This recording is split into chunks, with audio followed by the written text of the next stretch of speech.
So for question 11 from the practice exam, tell us that wine is 12% volume by volume ethanol, which basically means if you had 100 milliliters of this solution of wine, 12 milliliters of that would be ethanol. That's a volume by volume solution.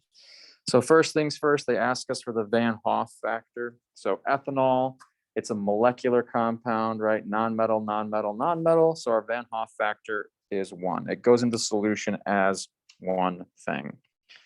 So next we can find moles, and then we can find molality, and then we can find the change in freezing point.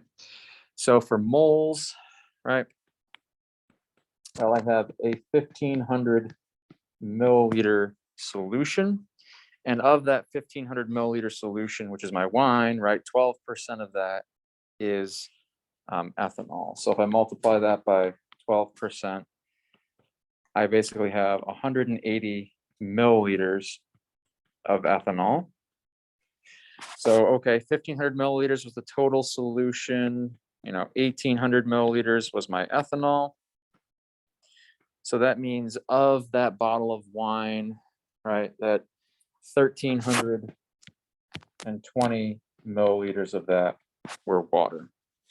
We need that information for a little bit later, but it doesn't hurt to just finish up with the volume, so we're done with the volume. All right, I've got volume of ethanol. I need to find moles of ethanol. So that's where we need the density. We do need the density in this case because I need to find mass so I can find moles. So the density tells me that for every 1 milliliter of ethanol, I've got 0.789 grams of ethanol. So 180 times 0.789 gives me about 142 grams of ethanol. I know the molar mass of ethanol is 46 grams. So for 1 mole of ethanol, I'm going to have 46 grams. So for moles, right, 142 divided by 46 grams, and I get about 3.09 moles of ethanol for part B. Part C, to find the molality. Molality is moles per kilogram of solvent. And that's why I said we were going to need to find the volume of the water, because the molality and the molarity are not the same things here. Because it's molarity is based on the total volume, molality is based on kilograms of solvent. So that's why we had to say the total solution is 1,500. Of that, only 1,320 are water. So I need to take that 1,320 milliliters of water, I need to convert that into a mass. Again, by using density, 1 milliliter is 1 gram. So I've got 1,320 grams, which for every 1,000 grams, I've got 1 kilogram. So I've got 1.32 kilograms of water of my solvent. So for the molality, I've got moles, 3.09 moles divided by 1.32 kilograms to get at the molality of the solution. So divide that by 1.32, and I get a molality of about 2.34 molal for part C. Part D, to find the freezing point. All right.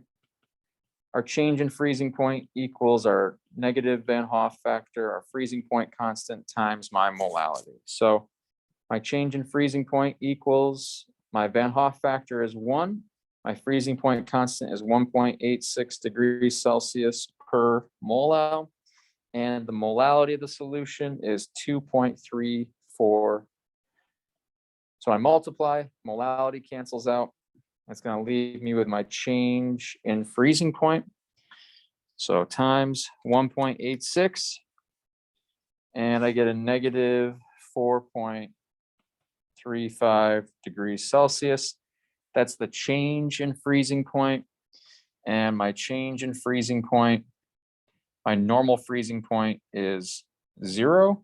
So that makes that my actual freezing point is negative 4.35. So the actual freezing point ends up being negative 4.35 degrees Celsius for that question, for A, B, C, and D. So pretty good practice, finding moles, calculating moles, using that information to find molality, and then doing one of our change in freezing point calculations using that molality and the Van Hoff factor to find what that freezing point would be of that solution. For the exam, would you like separate these steps or would it help? For the exam, you might have a question that's like maybe like C and D, something like that, or a question that's like A and D, where you have to get the molality from something. Like maybe I tell you that it's a non-electrolyte, or like the one we did in class, or we have calcium nitrate. You have to know how that ionizes in solution.